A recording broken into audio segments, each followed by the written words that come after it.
Hello there, welcome back to the channel. And today, I think, is a good day to not die. And one of the best ways to do that is when you're getting into a fight is to wear armour. It's pretty much a given when we see militaries operating around the world, or if you yourself are a member of one of the myriad of military forces around the globe protecting your family and your people, you still want to come back from that alive. You don't want to come back in a box, and one of the ways to do that is not just to avoid enemy fire, but also to wear body armour, helmets, protective gear. And so that brings me to an interesting question, one that I know as fans of this universe we call Star Trek, we have all wondered from time to time. Where's the bloody body armour? So to answer this question, I think we're going to have to look at it in a few different parts. First of all, what is body armor? So let's cover that quickly. Obviously, I've just sort of said it comes as a given. Body armor protects your body against attack. Now, today, that's against bullets, knives, and other types of weapons, explosives. So you've got different types of weapons that can potentially affect the human, or in Star Trek's case, alien body, the form of the combatant. So what do these weapons do? Looking at the history of body armor, it's clear that the only objective of armor, there's only one clear objective of all body armor, and that's to protect the wearer from harm. But there are, even in the 21st century of Earth, a myriad of different weapons that can attack a soldier. So at a basic level, you would at least expect armor to stop bullets and knives, right?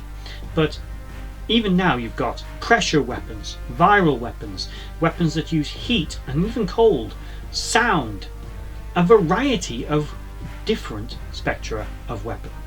By the 24th century in particular, which is where we're going to focus most of our attention, there are so many different methods of attack.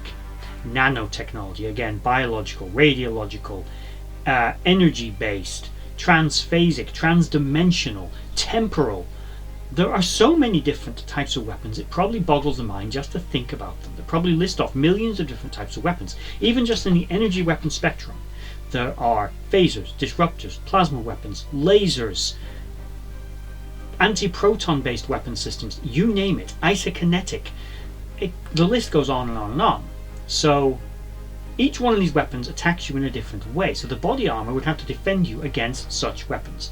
So in terms of the main goal of body armor, it can't stop everything. Maybe it should stop some stuff, but let's look at races that do utilize it. Races like the Klingons, they wear body armor, but we see knives and stabbing weapons relatively easily able to penetrate it. It doesn't really afford them any significant protection against the cold, and it doesn't insulate them. So what good is Klingon body armor? I think it's more psychological. Make the enemy more scared of you, or make you feel at least a little bit secure. The armor is, after all, up against, even when you're going about bladed weapons like a bat'leth, you're talking about a weapon that's probably been forged using very state-of-the-art modern technologies. The edge of that weapon can probably cut through sheet steel. So it's reasonable to conclude that the kind of armor that you might need to protect yourself against it would need to be made of some kind of extremely high density but very lightweight material. It's plausible that such materials are not easily or readily available. So let's look at another option, personal shields. I mean, we know they exist, and this is forgetting other things like stealth technology and personal camouflages and cloaks that might hide you from attack in the first place, like what the Jem'Hadar have, although this is biological. The armor itself should be a line of defense, but you've also got shields. They would defend you against most weapons. They could also defend you against kinetic and other pressure differences. They might even protect you against the vacuum of space, so why not use them? So let's analyze why then doesn't Starfleet use it. So we've covered some of those reasons, and those are the type of armor available likely would never protect you against everything. So does that mean don't use it at all? Well, no, as we see with the Klingons, and a better example, the Hirogen, who have excellent body armor. But these are extremely militaristic societies, aren't they? So the Cardassians, even the Romulans, their militaristic uniforms have at least a metallic sort of look to them, even though they don't seem to again afford any particular protection. So why is it like a race like the Romulans don't bother with it? I mean, the Reman have something that's vaguely reminiscent of body armor, BDSM body armor, but body armor all the same. So why not use it? What exactly is holding them back? Or use a personal shield? And I think the answer is in the pudding, so to speak, here. Klingons, Cardassians, Riemann, Borg, Hirogen, what do they all have in common? One thing: belligerent, aggressive, warlike and violent. It may be a stereotype, and of course there are exceptions to every rule, but generally the culture of technology reflects their overarching societal structure. These races are more militaristic. Starfleet, humanity, the Federation, is not a particularly militaristic society. We see in the earlier days that armour was more readily worn. Starfleet didn't wear it, but the Makos did. The Andorian Imperial Guard had armour. The Vulcan fleet did not, though, and they were also quite belligerent. So there's something in this. So even amongst belligerent groups, they don't always default to utilising armour. Why? Why not use it if it's available?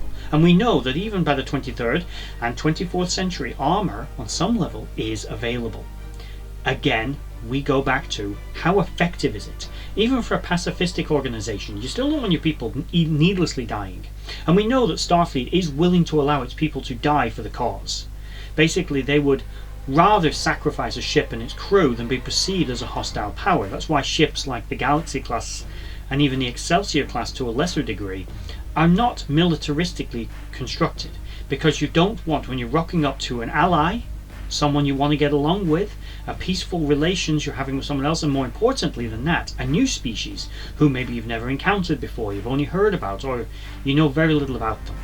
You don't want to rock up to their doorstep in a Defiant class warship. You want to rock up in a Galaxy class starship, because yes, it's big, it's imposing, and it's powerful looking, but it's not a warship. Any idiot can take one look at it and go, it's not exactly a military ship. So you get a better first impression, but you have the military ships in the background. So again, if you're prepared to build ships like a Defiant class warship, why are you not prepared to crew them with tactically sound, savvy and equipped personnel? Starfleet's not afraid of making weapons, so why the caution when it comes to armour? Because we know it's available, but they seem to always choose not to use it, and I think it's more a perception. Starfleet ultimately is not a military organisation, at least it says it isn't. It's structured like one, behaves like one a lot of the times, but isn't one ultimately. And one of the ways I think they like not to be perceived as one is they don't want all their personnel kitted out with heavy weapons, knives and body armour. Even though light armour of some description is easily available, probably easily replicatable, or at least easily made aboard Starship, and is probably stored aboard most vessels. Maybe not your average Oberth class, but maybe your average Defiant class, or Sovereign class, or Norway class might have armour stored away in some of the combat areas of the ship. So we know it's available, but why not standard issue? Why not just standard issue it to every security personnel in the fleet? Again, I think we're at our answer. They are security personnel. They are not Marines. Starfleet does have Marines, and they are supposedly better equipped, better trained for combat assignments. But you actually watch how Starfleet security personnel behave. They'll often stand in the middle of an exposed corridor pointing a pea shooter phaser at an entire group of Klingons. And it's like, dude, just point the phaser at yourself. You might as well. So we see that in terms of training, their hand-to-hand combat is usually subpar. Not always, but quite often they're not very well versed in disarming a person. They are more versed at peacekeeping. They're more like police officers who only use a weapon when they have to, and they more try to talk you down and disarm a situation rather than allow it to escalate.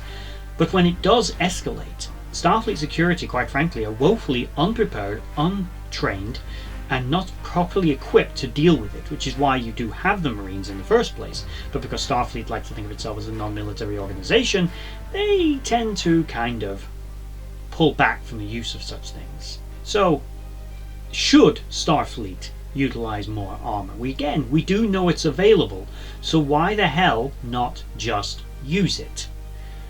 And again, I think the only realistic answer is Starfleet is mainly a peacekeeping force. I believe Starfleet has military overtures. I think it has aspects of its organisation that is definitely, without question, military. However, I think if Starfleet was to cross that line and start giving all of its security personnel heavy armour, heavy weaponry and a lot more combat training, I think you start to create a different type of organisation. You begin to maybe change the culture of Starfleet, and that might be what they avoid, and they're pretty much willing to make that sacrifice. And as harsh as that sounds, I think that might be what it is. They don't want their security personnel to have to die in combat, but they don't want them to get into combat situations in the first place, and they genuinely think they seem to be able to dodge it. The reality of the situation is there's always going to be violence out there, and they should probably better train and better equip their security personnel, but we have to again view it through the lens of how the Federation sees things. These are security personnel. The primary job of security personnel, as we recently saw aboard the USS Enterprise under Captain Pike, his chief of security, most of the daily tasks of a security personnel are checking logs, doing paperwork, and putting out petty arguments and disputes amongst the crew, maintaining social order and enforcing the command structure. They're not really there for boarding action. They're not really there. I mean, they're there to defend the ship when necessary, but it's not above an engineer or a doctor picking up a phaser to defend the ship. So there's more to it. But yeah, I don't believe they're there as a military organization. They're not a military force. So why doesn't Starfleet use armor? It's a complicated and very loaded question with a lot of controversy behind it when you really start to think about it.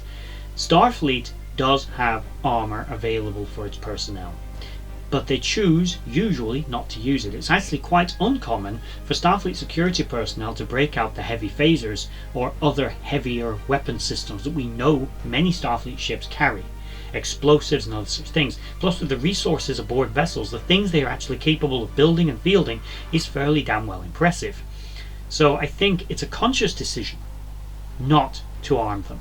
But they do have the armor and basics available, and there are the better trained and better equipped Starfleet Marines in the background, but they're only deployed during true military situations or when a ship really needs to carry them, which is so rare that that's why they're almost an unseen force within the Federation. And then there's the other argument, which I started the video with. The kind of weapons you're up against, it's a constant arms race between protection and firepower. They simply cannot put enough armor on your average soldier, your average security personnel, to give them adequate defense against everything.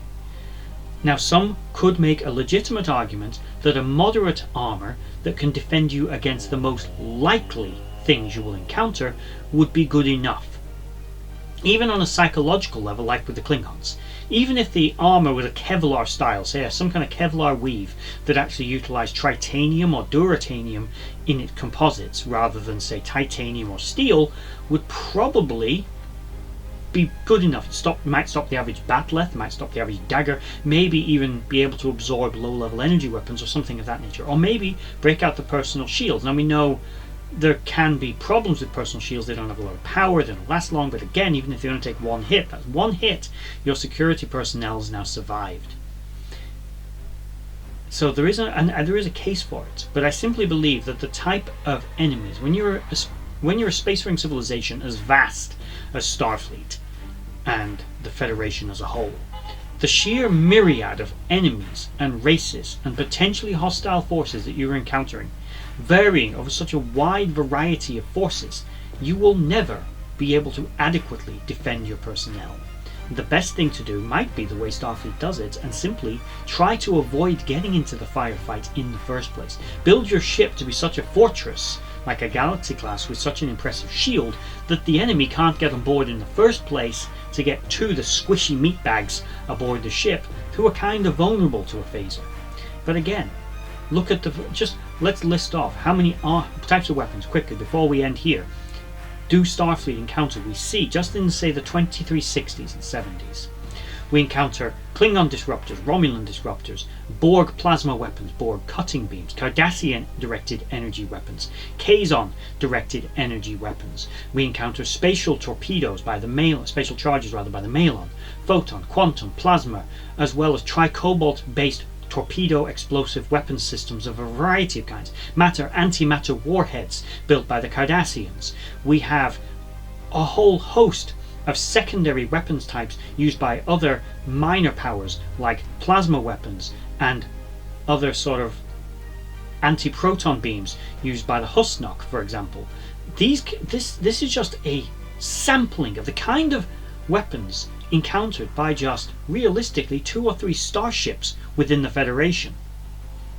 There are tens of thousands of ships within the Federation, thousands more outposts and bases, millions upon millions of personnel. The amount of resources needed to probably produce enough armour is probably well within the Federation's capabilities. But is it really worth it? And that is the debate, and that's the question I put to you. With all this evidence, is it worth it to have an armour that can defend against the most likely weapon? The most likely weapon maybe you're going to encounter is a Jem'Hadar Polaron beam during the Dominion War, so maybe make armour that can protect against that, but maybe it can't stop a Cardassian disruptor. So what's the point? Can't stop a Klingon disruptor, so what's the point? Is it worth it? That's the question. Let me know in the comments below. And before I go, one last quick plug. As I mentioned, me and my partner recently started a business called Alternative World. It's linked in the description below.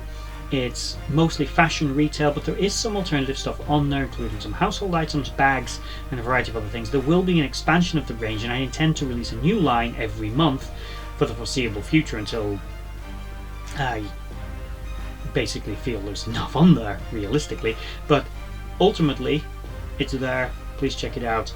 We're still trying to grow, and if you do check it out, I thank you. And thank you for watching this video. Please like, share and subscribe. Comment down below your thoughts on exactly why Starfleet and the Federation, and other races for that matter generally broadly, like the Romulans, don't bother with any kind of body armor or personal shielding. I'd just like to say a thank you to everyone for watching that video. I hope you enjoyed it. I really enjoy making these. If you did enjoy it, please consider giving a like, share and a subscribe, and maybe checking out the other videos on the screen right now, and in the description box below there are links to my other social media accounts.